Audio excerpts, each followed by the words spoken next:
you've never heard of Kuru Kuru Kururin, I don't blame you, because even though it came out on March 24th, 2001 in Japan and June 22nd, 2001 in PAL regions, the United States never got its hands on the game until February 2016 on the Wii U Virtual Console. That's nearly 15 years after the game originally came out. But the Wii fucking bombed, so fast forward to 2023 when it was on the Nintendo Switch Game Boy Advance Online program. So unless you knew a guy who knew your ROM site, you would have had to wait 16 to 22 years after it came out, which is just insane. And thankfully, this is the only case of that happening. Stop showing Moto 1 and 3, why are they fading in? Oddly enough though, Kururin Paradise, which is the full sequel of Kuru Kuru Kururin, was announced in the States during E3 2002, making it the first and only Kururin game announced in the US. The game came out in the same year, but it was only released in Japan. And with the third Kururin game, Kururin Squash, that was also released in Japan.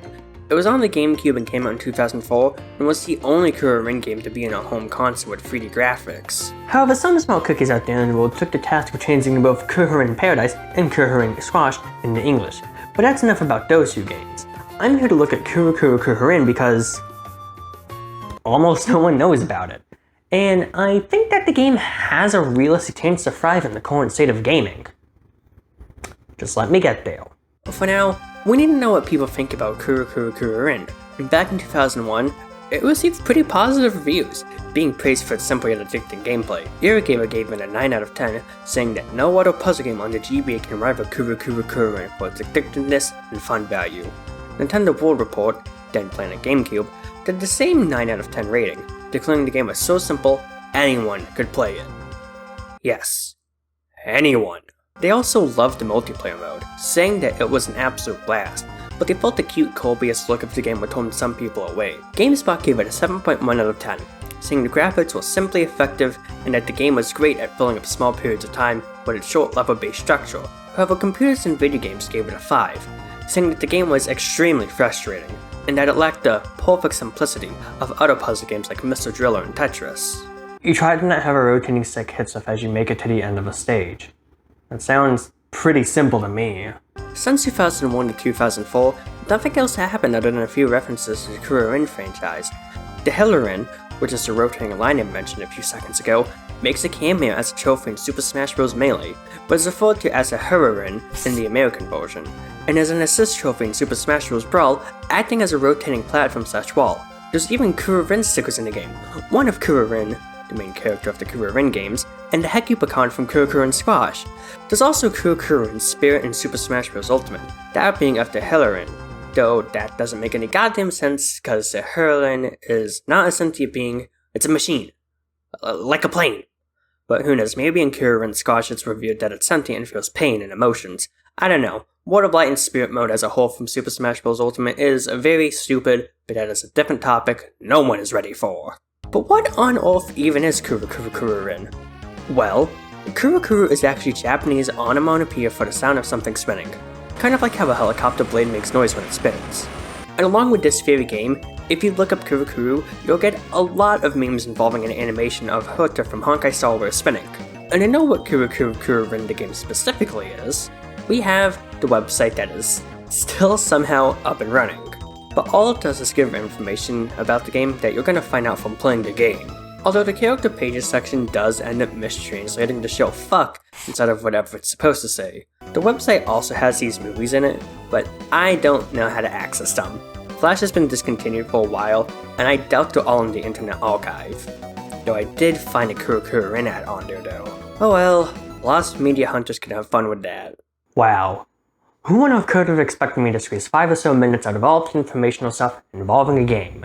Well, either way, there's a game that takes 3 hours to 9.5 hours to beat, so here's to hoping that Kuru Kuru Kururin is worth my while. Kuru Kuru Kururin begins with this family of birds going on a walk, these birds actually being a part of Kururin's family, but for some fucking reason, everyone besides Kakarin, the mom, walks off. And when she finds out her family is missing, she panics, going to Kururin to see if he can find all 10 of his siblings. Kururin then does the obvious and goes into his Hilurin, traversing 10 new worlds on a hunt to find his siblings. But Kururin has never been outside of his world. Thankfully, we're given the option to train with a new character called Teacher Hale, which I took. The training stages are stupid easy. They all involve Kururin being concerned or curious about what will happen to him on his journey, like wondering about not touching walls, curious if hitting a wall makes damage, concerned about the passages getting narrower, curious about changing the Hellerin's propeller direction. These first 5 stages do a good job of easing you into the gameplay of Kuru Kuru Kururin. We learned that we can take free hits before needing to restart the level we're in, that we can try to get fast times with the in-game timer and top 3 system, and that if we can complete a stage without getting hit, we can get a yellow star instead of the normal yellow circle. And rumor has it that if you beat every stage in the game without getting hit, you'll unlock an 11th land called the Last Land. But, spoiler alert, I didn't bother trying to complete the game without getting hit. That would have been annoying. Very, very annoying. You're free to try it though, I can't stop you. Now this actually isn't the last time we see Teacher Hale, as he gives us some more advice. That being that we can rest in the middle of passages, those passages having a dotted line in the middle of the section as an indicator, that we can check out practice to watch demos and well, practice the stage, and that if we press the select button in the start area, we can change the length of the Hellerin. But if we do that, our time doesn't get added into the leaderboard, which I honestly find to be a fair way of balancing it, because someone would definitely go on easy and make it as small as possible and just speed through the stages. And that wouldn't be fun for anyone. Starting with the grasslands, Kuru Kuru Kururin sets the foundation of what it has to bring to the table. It's a generic grass area, and while it isn't too difficult, there's definitely a minute increase in difficulty from the stages here and the stages in the training area. The first stage also continues to show us that Teacher Hale continues to give us advice, but for the entire rest of the game, the advice is only when loading into the first stage. The entire game is also just incredibly cute, from the character design, to the backgrounds of the stage, to the music.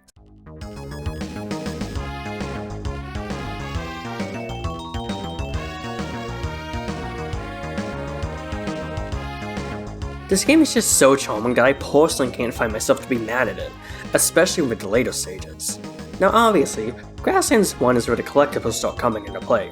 They're always off the main path in some ways, and in other ways it literally doesn't even matter. I'm looking at you, Sibling and K-Clan free. Thinking about the first time I came across the collectibles is kinda funny, because I thought they were power-ups and not cosmetics. But looking back, I think that power-ups would honestly be a pretty cool addition.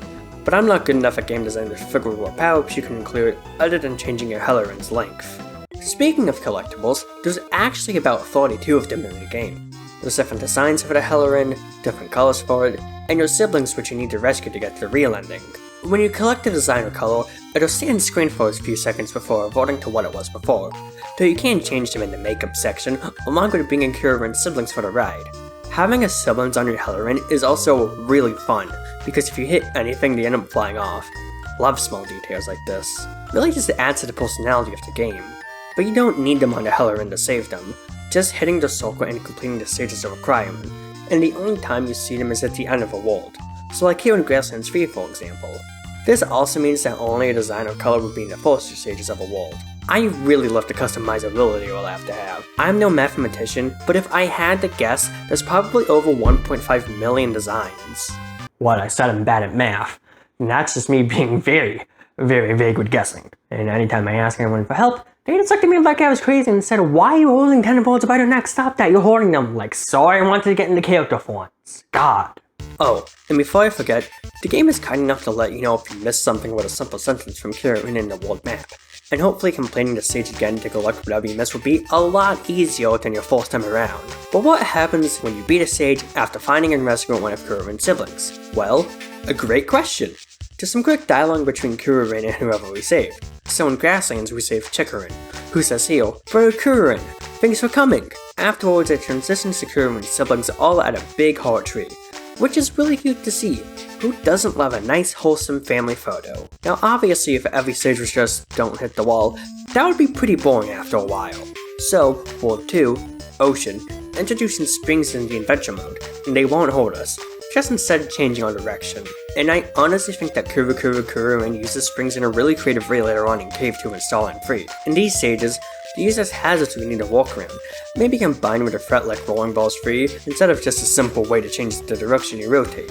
I really like this. Not only is it a breath of fresh air from the usual Kururin format, but it also shows how a simple item like the spring can be used in such a clever way. It's also really fun to quickly speed through corridors on them installing free, even if it is for a few seconds.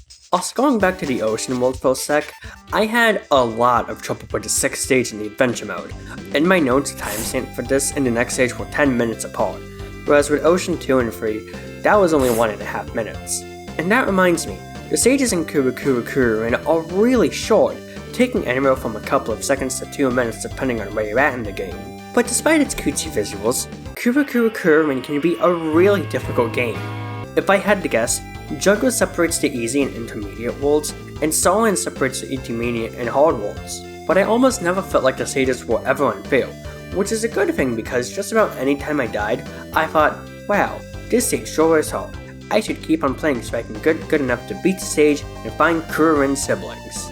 And even with the really difficult stages, I rarely found myself getting angry, more so just annoying that I was just dying to the same thing over and over and over again. No matter the game, no matter the genre, that is never fun to deal with. Kuru Kuru Kururin also has a couple modes separate from the adventure mode, challenge and versus mode. Both modes use the same bundle of stages, but the only difference is that up to 3 other people can race to the finish. But I kind of like challenge mode as it's a bunch of extra stages, although these stages felt kinda easier than they should be since I played them after completing the adventure mode. They also just feel like a bunch of stages in the middle part of adventure mode. Sometimes just a literal copy and paste of the adventure mode stages too. I don't know how fun it is to race against these stages. I don't have a Game Boy Advance link cable and I only have one Game Boy Advance, but considering the fact that the stages are fun on their own, versus mode would probably be really fun, especially since you're not stuck to just one speed, but you can go fast by pressing A or B, but if you hold A and B together, you'll go incredibly fast, which is really useful for some of the stages in the game. The music in Kuru Kuru Kururin is also really good. Even though it'll take you about half an hour to beat some of the later stages, the music never gets annoying.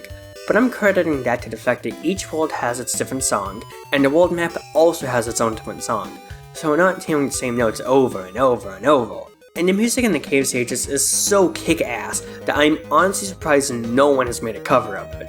Definitely my favorite song in the entire game. And even though I wish there were songs that carried the same vibe of, oh wow, this journey is actually getting more difficult, I entirely understand that it wouldn't mesh well with most of the game's visuals. Now Kuru Kuru Kururin doesn't really have that much to say about every single level. Some bring in new threats, new formats on the stage, and some just make me want to cry. From joy? From rage? Let's find out. Training 1. Obviously, Training 1 is going to be the easiest stage in the game. It's the first stage in the entire game. Even if you don't do the training, it's still going to be at the very beginning, and Teacher Hale just tells you to watch the demo. So it's not like you're going to have much trouble in any of the first 5 stages, especially Training 1. Grasslands 1.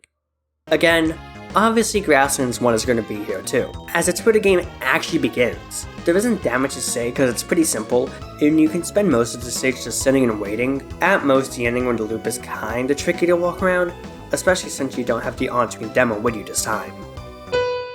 Jungle 2. Jungle 2 was surprisingly easy, especially since I said I felt that the jungle stages are where the easy and intermediate stages get separated. But that only holds true because of Jungle 3. Jungle 2, however, I completed on my first try. I do see a world where it took me like 3 minutes to beat though. Iceland 1. I know it seems weird putting a stage in the 7th world here, especially considering Teacher Hale warns us that Iceland is a maze, but it only took me 5 minutes to beat the stage. Cloud 1 3 and Iceland 2, however, took me 7 minutes and 14 minutes respectively. Hopefully with the bigger picture of Iceland 1's surroundings, it'll make sense why this one isn't full. It is definitely a bit confusing, but Freedom helps take the confusion and risk out of the picture. Ghost Castle 1. Trust me when I say that putting Ghost Castle 1 here does make sense. This is basically the same story as Iceland 1. The 2 stages at Borderwood took forever compared to this stage. Ghost Castle 1 only took me 6 minutes. Ghost Castle 2. The hard part is this specific area right here, just after the collectible. I just kept on dying and dying and dying at this specific part. Just this one part basically resulting in me spending over an hour and 60 minutes on this specific stage. This is also the only stage that took me over an hour to beat.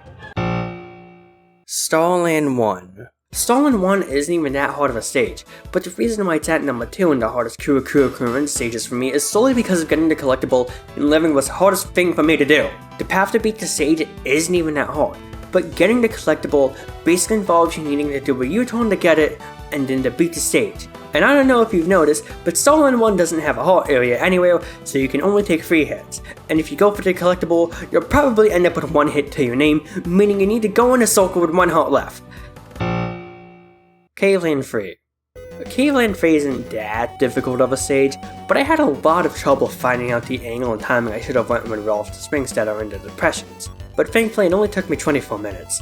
The springs were just very confusing as all. Caveland 3. Caveland 3 wasn't really annoying, and you have a good handful of places to rest and sit, but there's a lot of big circles here, and one of Kururin's siblings even being in the first one. It was just very finicky to go around, and finishing the area is just weird. Like, it's the only one where you can enter from your left or right, and I feel it adds a bit of an extra challenge because it's not a clean, straight entry. Jungle 3. The Jungle 3 is only here because it took me ages to beat it compared to Jungle 2 and Caveland 1, and is actually the reason why I feel Jungle separates the easy and intermediate stages. The only reason why it's at the bottom is because even though it has a lot of spaces where you can sit and rate, it's just really difficult compared to its neighboring stages. And if you think there's 5 different hard and easy stages in Kuru Kuru Kururin, let me know in the comments down below. And while I talk about those 5, I have a spinny game to beat. Now Ghost Castle 3 is definitely not easy, but that's because of this part with the cannons. At least for me. There's just so many. And just before that, we only had to deal with 2 while having open space. But thankfully, I somehow brute forced my way through, resulting in me completing a test of timing, patience, and motion sickness, that test being Kuru Kuru Kururin. After rescuing his scared hiding Kururin goes to his mom, letting her know that all of his siblings are now safe. We see everyone at the big heart tree, and we're congratulated for our efforts. Everyone going back home amongst the setting sun. Fuck are you looking at? Go back to your family! That's right, punk. And well, that was Kuru Kuru Kururin. I have to say, for a game that was a Japanese PAL region exclusive for like years, that was a lot of fun. I honestly can't wait to play the sequels. Via whatever means I do manage to play them. I am not afraid to learn Japanese by Japanese Game Boy Advance, by Japanese GameCube, by Kururin Paradise, and by Kururin Squash. What'd make for an interesting few items in a gaming collection, wouldn't it? I have to say, there was literally no reason it should have taken so long for this game to make it to the States, and that's for one specific reason. Enter Geometry Dash. Hear me out. Geometry Dash is a platformer, music game, I don't know. But I know one thing about Geometry Dash. It is addictingly hard. And after you've beat the official stages, there's then the community-made ones. I think that if somehow Kururin got a fork game on mobile devices and PC, and had an online level editor, it could be a thriving game in the same vein that Geometry Dash is. Playing Kuru Kuru Kururin really reminded me of Geometry Dash, and that's because of the trial and error of the gameplay. Because even if something looks easy, it could take ages to figure out how to master it, just like some of the really difficult Geometry Dash stages. And I actually bring up Geometry Dash for another really simple reason. Someone by the name of Nico99 made a whole Kuru Kururin fan game in Geometry Dash, and I played it just for this very review. I think that the stage is honestly really well made. It has the customizability, a world map, and even has a goal for you to achieve. But I only have two problems with it. So, the story doesn't make any sense. Kururin gets kidnapped by some dark, creepy threat, but that never happens in the original game. But who knows, in the credits we find out that Kururin Paradise was an inspiration. Maybe in that game there's a subplot where Kururin deals with survivor's guilt, and survivor's guilt. The controls were also a massive headache to wrap my brain around. The A and D keys move you left and right, but the up and down arrow keys move you up and down. And this was just so confusing that it really zapped all the fun out of the level for me. I think that's just a problem with Geometry Dash though. The game's platform mode has the W key be for actions and not also movements. All things at the end of the day, Kuru Kuru Kuru Kururin is a really fun, charming, and really difficult game sometimes. The game looks great, as most Game Boy Advance games do, it sounds great, and there's some real bangers in the soundtrack. And it makes me wish that the Kururin fandom was a lot bigger than at least 28 members of the Kururin subreddit at the time of recording this. Using that as a sort of sample, I think it's safe to say that there's not millions of Kururin fans. But this game is honestly really good, so please, go find a way to play it for yourself. It'll be a great way to kill some time. For all of that and more, I'll give Kuru Kuru Kururin 8.3 out of 10 Kururins. I love how simple the game is, and how it feels great to be a stage you have a lot of trouble on. And while the story is simple, you can't really expect anything too extreme for a game about getting a rotating stick to the end of a bunch of halls. I think that the only few problems are there's some stages that are just brutal, and that the gameplay can get a little stiff here and there, mainly in the beginning, but the later stages have a lot more interesting stage design. Thankfully, there's fun stuff going on in the background if you have a moment to look at it, and the game as a whole is just breathing Kirby-esque personality. Kuru Kuru Kururin spun its way into my heart, and I'll be sure to check out Kururin Paradise and Kururin Squash when I get a moment to. And hey, maybe I'll review those games too, you never know what'll happen in the future. But for the time being, I'm gonna try it being a heroine. What, I saw a job offering. Whee!